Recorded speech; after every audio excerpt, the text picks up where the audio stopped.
අයිබෝන් ඔයගොල්ලෝ ඉතාම ආදරෙන් පිළිගන්නවා ගණිත පේපර්ස් YouTube නාලිකාවට.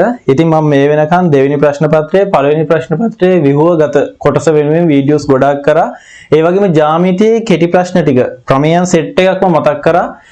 ඉතින් දැන් ඔයගොල්ලොත් එක්ක කතා කරන්නේ අනිවාර්යයෙන්ම සාමාන්‍ය පෙළ ප්‍රශ්න පත්‍රයට මේ වෙනකන් නොවරදවාම අහපු ප්‍රශ්න ටිකක්. ඉතින් ඒ විවිධ ප්‍රශ්න තියෙනවා. ඒ ප්‍රශ්න සෙට් එකක් තමයි මෙතනදී කතා කරගන්නේ. ඒක ඔයගොල්ලන්ගේ විභාගයට ගොඩාක් වැදගත් වෙයි. එහෙනම් වැඩි කතා නැතුව අපි යමු මේ වීඩියෝ එකට. හරි මේ ඊට කලින් පොඩි දෙයක් මතක් කරනවා මේ channel එක subscribe කරන්න පල්ලෙහා bell button එක all කියලා press කරොත් වීඩියෝ එකක් දාපු ගමන් බලන්න පුළුවන් තරම් යාළුවන්ට share කරලා දෙන්න කියලා පොඩි ඉල්ලීමක් කරනවා. එහෙනම් අපි යමු වීඩියෝ එකට. හරි ඔනම ප්‍රශ්නේ දානවා පල්ලෙහෙන්. ඒක කියනවා පහේ පාදයට 125 ලඝු ගණකය 3 වේ. ඒක ලඝු ආකාරයෙන් දක්වන්න කියනවා. පහේ පාදයට 125 ලඝු ගණකය 3 වේ. දැන් ඕකේ ඔය ප්‍රශ්න જાති අනිවාර්යෙන්ම අහන කොටසක්. ඕකේ මේ අහන්න මෙහෙම දර්ශක ආකාරය ලඝු ආකාරයට හරවන්න වෙනවා නැත්නම් ලඝු ආකාරය දර්ශක ආකාරයට හරවන්න වෙනවා. ඔය ක්‍රම දෙක අතර එහාට මෙහාට දෝලනයක් තමයි තියෙන්නේ. එතකොට දර්ශක ආකාරය මම සංඛ්‍යාවක් ඔයගොල්ලන්ට දීලා පෙන්නන්නම්. ඔයගොල්ලෝ දන්නවා 2 3.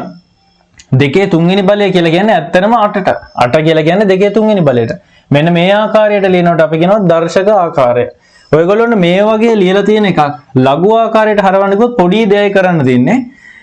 මුලට log දාගන්නවා ලඝු. හරිද? ඊට පස්සේ මෙන්න මෙතන ඉන්න අපි මෙයාට කියන්නේ සංඛ්‍යාව කියලා. සංඛ්‍යාව. මේ සම්පූර්ණ කොටසටම අපි කියන්නේ බලය. මේ යට ඉන්න මේ දෙකට අපි කියන්නේ පාදය. මේ උඩ ඉන්න කෙනාට අපි කියන්නේ දර්ශකය. හරි? මම මේක පැහැදිලිව කතා කරලා තියෙනවා ලඝු ගණක වලදී. දෙවෙනි පේපර් එකට ඕන ලඝු ගණක කොටස් ටික වෙනම දාලා තිනවා. ලඝු බලන්නේ කොහොමද? ප්‍රතිලඝු බලන්නේ කොහොමද? ව්‍යුති කොහොමද? සමීකරණ ගොඩනගා ගන්නේ කොහොමද? ඒ ඔක්කොම දාලා තිනවා. ඒක අනිවාර්යයෙන්ම බලයන් විභාගෙට ඒක ඔයගොල්ලන්ට ලොකු මේ ගොඩාක් වැදගත් වෙයි. එතකොට දැන් මේ වගේ තියෙන එකක ලඝු ආකාරයට ලියද්දි මුලින් ලඝු දානවා. ඊට පස්සේ සංඛ්‍යාව වර්ගන ඇවිල්ලා එයා ඉස්සරහින් ලියා ගන්නවා. හරිද? ඊට පස්සේ මෙන්න මෙතන යට ඉන්නෝනේ පාදය. ඒ පාදය මෙන්න මේ 8ට යටින් ලියා ගන්නවා. හරිද? ඒ කියන්නේ මෙන්න මේ හරින් දා ගන්නවා. ඊට පස්සේ මෙන්න මේ උඩ ඉන්න 3 පල්ලෙහාට වැටෙනවා. මෙන්න මෙහෙම තමයි අපි මෙයාව ලඝු ආකාරයට ලියා ගන්න. එතකොට හරිම සරලයි පාදය ගෙනල්ලා සංඛ්‍යාවෙන් ඉස්සරහට දා ගන්න තියෙන්නේ. පාදය කියන්නේ යට ඉන්න කෙනා, යට ඉන්න කෙනා මෙතන යටින් දා ගන්න තියෙන්නේ. එතකොට උඩ ඉන්න කෙනා ටොක් ගාලා පල්ලෙහාට වැටෙනවා. ඔන්න වැටුණා. හරි. එතකොට අපි මේක ඇත්තටම කියවන්නේ දෙකේ පාදයට 8හි ලඝු ගණකයේ සමානයි 3. දෙකේ පාදයට 8හි ලඝු ගණකයේ සමානයි 3. එතකොට මේක ශබ්ද කරන්නේ එහෙම. දෙකේ පාදයට 8හි ලඝු ගණකයේ සමානයි 3. එතකොට දැන් ඔයාගෙන් ඔතනදී ওই ප්‍රශ්නේ අහලා තියෙන්නේ පහේ පාදයට 125 ලඝු ගණකය 3 වේ. එතකොට ඇත්තටම මේක ලියන්නේ මෙහෙමයි. පහේ පාදයට කාගේද? 125හි ලඝු ගණකයනේ. එතකොට ඔයාලට කරන්න තියෙන්නේ මේ පහේ පාදයට 125හි ලඝු ගණකයේ සමානයි 3යි. මේ මම ලිව්ව පිළිවෙලට ලියන්න ඕනේ නැහැ. ඒක මමත් මේ දැන් ලිව්වේ. අපි දන්නනේ පාදයේ යටින් ලියන්නේ කියලා. පාදයේ යටින් ලිව්වා පහේ පාදයට 125හි ලඝු ගණකය සමානයි 3. එතකොට මෙන්න මේ ෆෝමැට් එකට කොහොම හරි ලිව්වනම් ඒක තමයි ලඝු අංකනේ ලියනවා කියලා කියන්නේ. එතකොට ඔයගොල්ලන්ට පැහැදිලි වෙන්නේ නැති ලඝු ආකාරයට ලියන්න කොහොමද කියන එක. හරි අපි යමු ඊළඟ ප්‍රශ්නෙට. හරි ඔන්න මම ඊළඟ ප්‍රශ්නේ පල්ලෙහෙන් දැම්මා. පුළුවන් නම් හදන්න මට කලින්. ඒකේ කියනවා LG 15.4. LG 15.4 සමානයි 1.1875. 1.1875. LG 15.4 සමානයි 1.1875. ඕක 1875 කියලා කියන්නේ අපි අර ලේසියට තමයි එහෙම කිව්වේ. ඒක දර්ශක ආකාරයෙන් ලියන්නලු. දැන් මේ ලඝු විදිහට තියෙන කෙනෙක් දර්ශක කරන්නලු. දැන් ඔයගොල්ලන්ට ඉස්සලා මතක ඇති දර්ශක කෙනෙක් ලඝු කරා. එතකොට ඒකෙම කන පිට තමයි මෙහෙට ගහන්න තියෙන්නේ. මේ දෙකේ තුන්වෙනි බලය සමානයි 8. අපි මේක ලඝු කරේ කොහොමද? මුලට log දාගත්තා. සංඛ්‍යාව මෙතෙන් ලියාගත්තා. පාදය අරගෙන ආවිල්ලා මෙතන මුලට දාගත්තා. ඊට පස්සේ උඩ ඉන්න 3 මෙතන යටට දාගත්තා. මේකේ ස්ථාන මාරු කරගන්න එපා. හරිනේ. එතකොට මේ තියෙන්නේ ලඝු ආකාරයට. මේ ලඝු ආකාරයට ලියපු එක දර්ශක කරන්න හරිම ලේසි. ලඝු කියන කෙනා කපලම අයින් කරා. මෙතන යට ඉන්න දෙක ආපහු ගිහිල්ලා මෙතෙන්ට සෙට් කරා. එතකොට 8 සමානයි 2 ගිහින් මෙතන යටට වැදිච්ච ගමන් 2 යට තියෙනවා 3 උඩ යනවා. මෙහෙම තමයි ඒක දර්ශකාකාරයෙන් ලියන්නේ. එතකොට දැන් මෙතන ඉන්නකොට දැන් මේ log නෙවෙයි තියෙන්නේ. මෙතන LG තියෙන්නේ. ඔය LG කියලා කියන්නේ ළමයි ඇත්තටම ඔය LG කියලා කියන්නේ මෙහෙම කෙනෙක්. log 10 පාදය කියන්න තමයි ඔය LG කියලා අපි කෙටියෙන් දාගන්නේ. එතකොට මේක ඔයගොල්ලන්ට පුළුවන් මෙහෙම ලියා ගන්න. log 10 පාදයෙන් 15.4 ලඝු ගණකයේ සමානයි 1.1.875. මෙහෙම ලියුවේ නැහැ කියලා වරදක් නැහැ. එතකොට මට මේ කියන්න ඕන උනේ මේ LG කියලා කියන්නේ මෙන්න මේ කොටසට 10 පාදයට. දැන් මේකේ පාදයක් නැහැනේ. මෙන්න මේ කොටසට. එතකොට අපි දන්නවා දැන් මේක දර්ශක කරන්නේ කොහොමද? යට ඉන්න පාදය අරගෙන ගිහලා එහා පැත්තට සෙට් කරන්න ඉතින්. ඉස්සෙල්ලාම අපි කරන්න ඕන ලඝු කපලා අයින් කරනවා. මෙතන යට ඉන්න 10 අරගෙන ගිහිල්ලා එහා පැත්තේ මෙතන යටට ගහනවා. එතකොට බලන්න කොහොමද ඒක දර්ශක වෙන්නේ කියලා. මෙතන උඩ ඉන්න 15.4 පහළට වැටෙනවා. යට ඉන්න 10 මෙහෙම ගිහිල්ලා මෙතෙන්ට වැටෙනවාම 10 මෙතෙන්ට යනවා 1.875 මේ පැත්තෙන් උඩට යනවා. එතකොට මෙන්න දර්ශකාකාරයට ලියපු විදිය. එතකොට මේ වගේ LG විතරක් තියෙන එකක් ආවොත් බය වෙන්න එපා. LG වෙනුවට මෙහෙම ලියාගෙනම කරොත් වරදින්නේ නැහැ. LG කියන්නේ log 10 පාදයට කියලා දාලා 10 අරගෙන ගිහලා මෙතන යටට දාන්න. එතකොට 10 යටට ගියා log කැපුවා. මෙන්න මේ ටික තියෙන්නේ. එතකොට මේක තමයි ඒකේ උත්තරේ. හරි. අපි යමු ඊළඟ ප්‍රශ්නෙට. හරි. ඔන්න මම ඊළඟ ප්‍රශ්නේ පල්ලෙහෙන් දානවා. ඒකේ තියෙනවා 3 පාදයට ඒහි ලඝු ගණකයේ සමානයි 4යි. ඒකේ තියෙන්නේ මෙහෙම. 3 පාදයට ඒහි ලඝු ගණකයේ සමානයි 4යි. මේකේ ඒගේ අගය හොයන්න කියන එක තමයි මේ ප්‍රශ්නේදී අහලා තියෙන්නේ. දැන් අපි එකිනෙකට වෙනස් විවිධාකාර ප්‍රශ්න ටික තමයි ලඝු ගණකවලදී මේ වෙනකොට කරේ. දැන් මෙයා තවත් වෙනස් කෙනෙක්. එතකොට මෙහෙම තියෙන කෙනෙක්ගේ ඒගේ අගය හොයනකොට මේකේ ලඝු කතන්දරය ඇත්තටම අපි අයින් කරන්න ඕන. එතකොට ලඝු අයින් කරන්නේ කොහොමද? ලඝු මේ පැත්තෙන් කැපුවා මෙහෙම ඔයා පෑනෙන් කපන්න එපා. මම උගන්වන්න ඕන හින්දා කපන්නේ. ලඝු කැපුවා 3 අරගෙන ගිහිල්ලා 4 යටින් තිබ්බා. එතකොට A සමානයි 3 යටට ආවා 4 උඩට ගියා. 3 4 වෙනි බලය. එතකොට ඔයාලට කියන්න පුළුවන් A කියලා කියන්නේ 3 4 වෙනි බලය. 3 4 වෙනි බලය කියන්නේ මොකද්ද? 3 ගුණ කිරීම 3 ගුණ කිරීම 3. 3 වරක් 3 9යි 9 වරක් 3 27යි 27 ඒවා 3ක්. ඒක දන්නේ නැත්නම් 27 ඒවා 3ක් ගුණ කරගන්න. 3 වරක් 7 21න් එක දානවා දෙකක් විතරයි 3 වරක් 2 6යි 6යි 2යි කියද 8යි. එහෙනම් A කියලා කියන්නේ 81ට. එතකොට මේ වගේ ප්‍රශ්නයක් ආවොත් අගයක් වණ්ඩවොත් අනිවාර්යෙන් මතක ඇතුව ලඝු පාර්ට් එක අයින් කරගන්න දර්ශක කරගන්න ඕන. අපි යමු ඊළඟ ප්‍රශ්නෙට. හරි. ඔන්න මම ඊළඟ ප්‍රශ්නේ පල්ලෙහෙන් දැම්මා. ඒකෙත් ඇත්තටම මේ වගේම ප්‍රශ්නයක් තමයි තියෙන්නේ. පුළුවන් නම් මට කලින් හදලා උත්තරේ හරිද කියලා බලාගන්න. හරිද? විභාග ප්‍රශ්න කියලා හිතලම කරන්න. පහේ පාදයට ඒහි ලඝු ගණකය. පහේ පාදයට ඒහි ලඝු ගණකය සමානයි 2. ඒහි අගය හොයන්න කියලා කියන්නේ. දැන් දන්න සරලයි. ලඝු අමතක කරා පහ අරගෙන ගිහලා මෙහෙට ගැහුවා. එතකොට A සමානයි පහේ දෙවෙනි බලය. A කියලා කියන්නේ පහේ දෙවෙනි බලය කියලා කියන්නේ මොකද්ද? 5 ගුණ කිරීම 5. 5 වරක් 5 කීයද? 25යි. එහෙනම් A ගියාගේ 25යි. අපි යමු ඊළඟ ප්‍රශ්නෙට. හරි. ඔන්න මම මේ ඊළඟ ප්‍රශ්නේ පල්ලෙහෙන් දැම්මා. ඒකේ සංඛ්‍යා නැහැ. VG පද තමයි තියෙන්නේ. ඒකේ කියනවා Q ගේ පාදයට P හි ලඝු ගණකයේ සමානයි R ලු. ඒ කියන්නේ මෙහෙමයි. Q ගේ පාදයට P ගේ ලඝු ගණකයේ සමානයි R ලු. ඒක නිවැරදිව දර්ශකාකාරයට ලියලා තියෙන එක යටින් ඉරක් ගහන්න කියලා කියනවා. දැන් ඔයාලා ඕකේ උත්තර හතර බලන්න කලින් මේක ඉස්සෙල්ලා දර්ශක කරගන්න. කොහොමද දර්ශක කරන්නේ? ලඝු කැපුවා Q අරගෙන ගිහලා මෙතෙන්ට ගැහුවා. එතකොට P සමානයි Q ගේ R වෙනි බලය. ඒ වගේ උත්තරයක් අතන තියෙනවා නම් ඒක තමයි උත්තරේ. බලන්න එහෙම එකක් තියෙනවද කියලා. P සමානයි Q ගේ R වෙනි බලය. රෝම ඉලක්කම් 3 තියෙනවානේ. එහෙනම් රෝම ඉලක්කම් 3 තමයි ඒකට උත්තරේ. හරි. අපි යමු ඊළඟ ප්‍රශ්නෙට. හරි. ඊළඟට ඔයගොල්ලෝගෙන් අහන්න පුළුවන් ප්‍රශ්න ජාති තමයි කුඩා පොදු ගුණාකාරය සොයන්න කියන ප්‍රශ්නය. එතකොට ඔන්න මම පල්ලෙහෙන් දැම්ම ප්‍රශ්නයක්. ඒකේ පද දෙකක් තියෙනවා. 6යි A වර්ගය B 6යි A වර්ගය B ආයි ඉන්නවා 8යි A B වර්ගය. 8යි A B වර්ගය. එතකොට මේකේ කුඩා පොදු ගුණාකාරය හොයන්න කියලා කිව්වහම මේක හොයන්නේ මෙහෙමයි. ඉස්සෙල්ලා සංඛ්‍යා දෙක තෝරගන්නවා. 6යි 8යි. ඒ දෙක පැත්තකට අරගෙන ආවිල්ලා කමාවක් දාලා මෙහෙම ලියලා L එකක් ගන්නවා. හරිද? ඊට පස්සේ ප්‍රථමක සංඛ්‍යා ටික දැනගෙන ඉන්න ඕන හැබැයි. පළවෙනිම ප්‍රථම සංඛ්‍යාව 2, ඊළඟ කෙනා 3, ඊළඟ කෙනා 5, ඊළඟ කෙනා 7, ඊළඟ කෙනා 11 ඔහොම යනවා. හරිද? ඊට පස්සේ බලන්න ඕනේ මෙතන ඉන්න එක්කෙනෙක් හරි පළවෙනි ප්‍රථමක සංඛ්‍යාවෙන් බෙදෙනවද? ඒ කියන්නේ දෙකෙන්.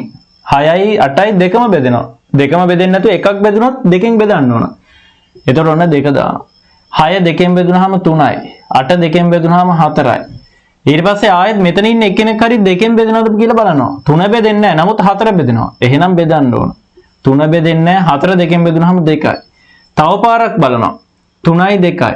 2 2ෙන් බෙදෙන හින්දා ආපහු බෙදනවා. 3 බෙදෙන්නේ නැහැ. 2 2ෙන් බෙදුනහම 1යි. ආයෙත් බලනවා 2ෙන් බෙදෙනවද? 2ෙන් බෙදෙන්නේ නැහැ. එහෙනම් ඊළඟ ප්‍රථමක සංඛ්‍යාවට යනවා. ඊළඟ කෙනා 3. මේ 3ෙන් බෙදෙනවා.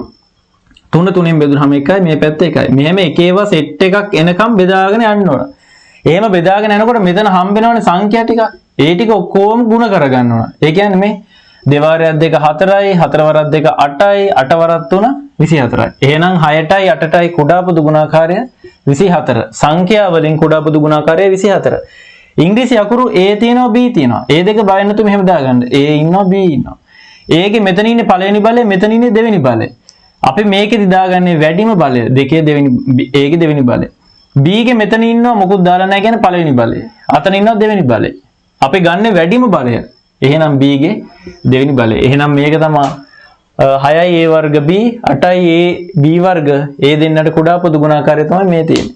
හරිම ලේසි කුඩා පොදු ගුණාකාරය. අපි යමු ඊළඟ ප්‍රශ්නෙට. හරි. ඔන්න ඊළඟ එකේ තියෙනවා මෙන්න මෙහෙම 8යි x වර්ගය 3යි xy 12යි y වර්ගය. මේ සෙට් එකට කුඩා පොදු ගුණාකාරය හොයන්න කියලා තමයි ඔන්න දැන් තියෙන්නේ. එතකොට අර කලින් කරා වගේම 8 3 12 ගන්න පැත්තකට ගිහින් ලියා ගන්න. 8 3 12. දැන් පළවෙනි ප්‍රථමක සංඛ්‍යාව 2 2ෙන් බෙදනවා. 8 2ෙන් බෙදුනහම 4යි 3 බෙදෙන්නේ නැහැ. 12 2ෙන් බෙදුනහම 6යි. ආයෙත් 2ෙන් බෙදනවා. 4 2ෙන් බෙදුනහම 2යි 3 බෙදෙන්නේ නැහැ. 6 2ෙන් බෙදුනහම 3යි. ආයෙත් 2ෙන් 2 බෙදෙන හින්දා බෙදන්න වෙනවා. 2 2ෙන් බෙදුනහම 1යි 3 බෙදෙන්නේ නැහැ. 3 බෙදෙන්නේ නැහැ. ඊළඟට 2ෙන් බෙදෙන කවුරුත් නැහැ හින්දා 3ෙන් බෙදනවා. එතකොට ඔහම එක ඒවා සෙට් එකක් යනවා. පස්සේ හිමීට බෙදලා බලන්න මම මේක සම්පූර්ණයෙන්ම කරලා තියෙනවා. පුළුවන් අය ගිහිල්ලා බලන්න දැන් වෙලාව තියෙනවා නා. ඊට පස්සේ මේවා ටික ඔක්කොම ගුණ කරගන්නවා. 2 වරක් 2 4යි 4 වරක් 2 8යි 8 වරක් 3 24යි. එතකොට මේ තුන් දෙනාටත් කුඩා පොදු ගුණාකාරයේ ඉලක්කම් වලින් සංඛ්‍යාවෙන් 24. ඊට පස්සේ ඉංග්‍රීසි අකුරු ಜಾති තමයි x ඉන්නවා y ඉන්නවා.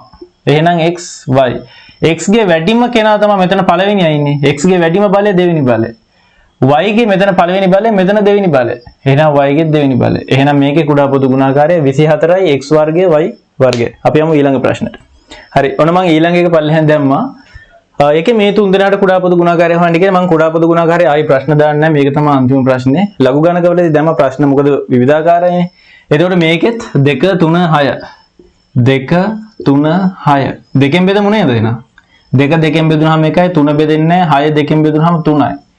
ඊට පස්සේ 2ෙන් බෙදෙන්නේ නැහැ කවුරුත් 3ෙන් බෙදෙනවා. 3ට 1යි 3ට 1යි 3ට 1යි නේ. ඔන්න එකේව සෙට් එකක් ආව මේ දෙන්න ಗುಣ කරගන්න තියෙනවා. දෙවාරයක් 3 6යි.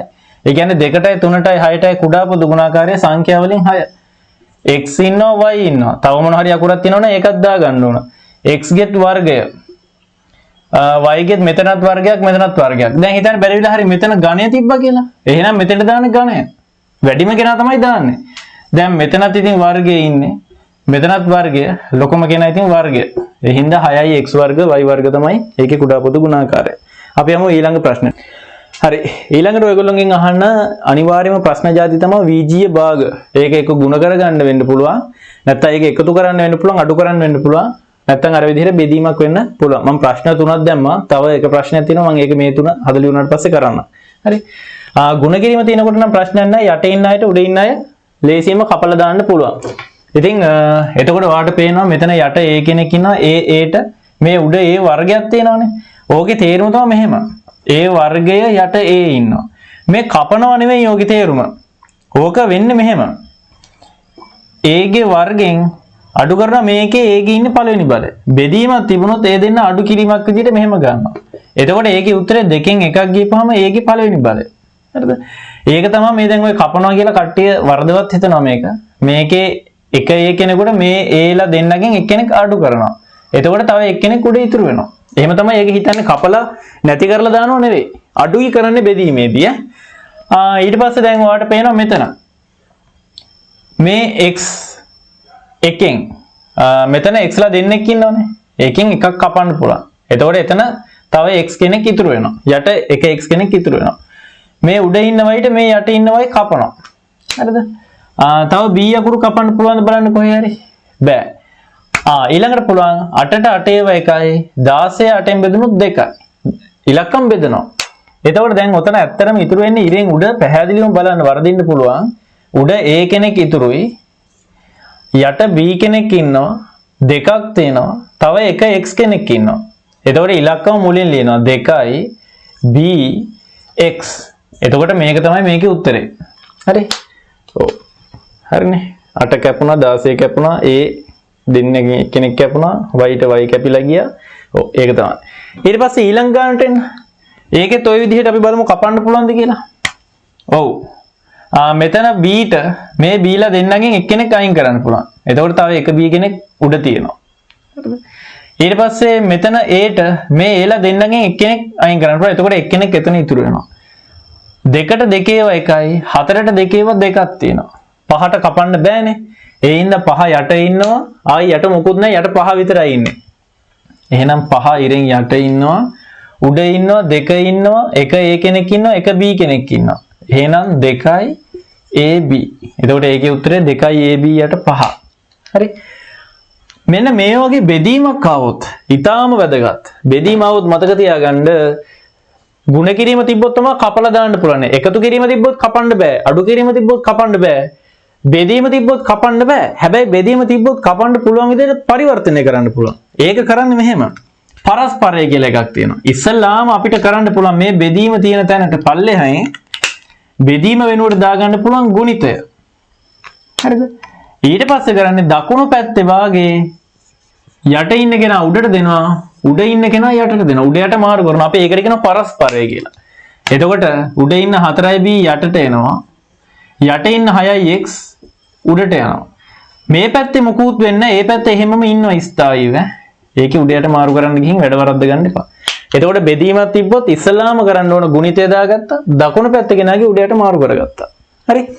ඊට පස්සේ මේ විදිහටම කැපිල්ලක් දාන්න තියෙන්නේ. බලන්න කපන්න පුළුවන්ද කියලා?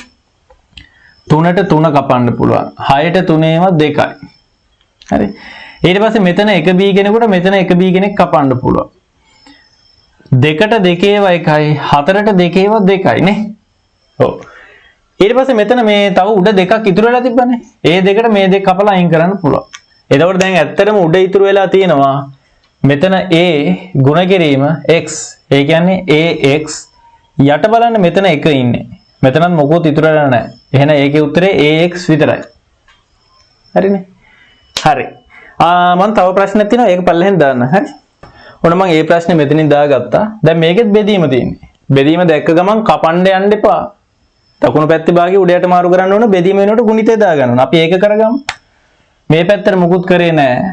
15යි y ගේ 4 වෙනි බලය 8යි x ගේ 3 වෙනි බලය බෙදීම වෙනුවට දාගත්ත ගුණිතය උඩ ඉන්න 5යි y ඝනය යටට ගත්තා. 5යි y ඝනය යට ඉන්න 4යි x වර්ගය උඩට ගත්තා.